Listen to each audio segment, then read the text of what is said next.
पाकिस्तान और West Indies का match अपने अंजाम तक पहुंचा। 3 दिन में ये मैच सिमट गया। पाकिस्तानी बॉलर्स ने कमाल कर दिया, पाकिस्तान के स्पिनर ने कमाल कर दिया। पूरी 20 की 20 विकेटें स्पिनर ले उड़े, फास्ट बॉलर को एक विकेट नहीं मिली। बात कही जिस तरह स्पिनर ने वेस्ट इंडीज को जाल में फंसाया। तो पहले हम बात करते हैं साजिद खान की। तो साजिद खान ने 9 विकेटें इस मैच में चटकाई। पहली पारी में 4 विकेटें और दूसरी पारी में 5 विकेटें ली।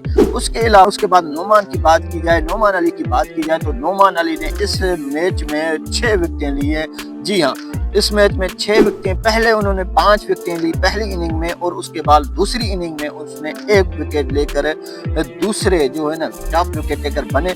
और उसके अलावा तीसरे जो बॉलर पाकिस्तान के थे वो थे इब्रार अहमद। इब्रार अहमद ने भी 5 विकेटें इस मैच में ली। पहले उन्होंने इनिंग में 1 विकेट जो लास्ट विकेट थी इब्रार अहमद ने वो ली थी। उसके अलावा दूसरी इनिंग की बात की जाए तो जहां नोमान अली और साजिद अली को रन्स बन रहे थे, तो वहां एक मिस्ट्री स्पिनर इब्रार अहमद आते हैं और अपनी मिस्ट्री से कमाल करके 4 विकेट निकाल कर दे जाते हैं। एक टाइम पे बॉल पे 2 विकेट निकाल कर पाकिस्तान को मैच यकीनी फतेह हासिल करने में अहम किरदार किया। और यूं इब्रार अहमद ने इस मैच में 5 विकेटें ली हैं।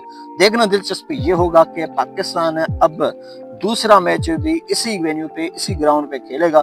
25 जनवरी से ये मैच शुरू होगा और पाकिस्तान इस सीरीज को 1-0 से अब लीड कर रहा है। दूसरे मैच में पाकिस्तान का क्या स्क्वाड होगा, क्या कोई तब्दीली की जाती है या नहीं, ये तो वक्त बताएगा। वीडियो अगर अच्छी लगी तो वीडियो को लाइक शेयर जरूर करें।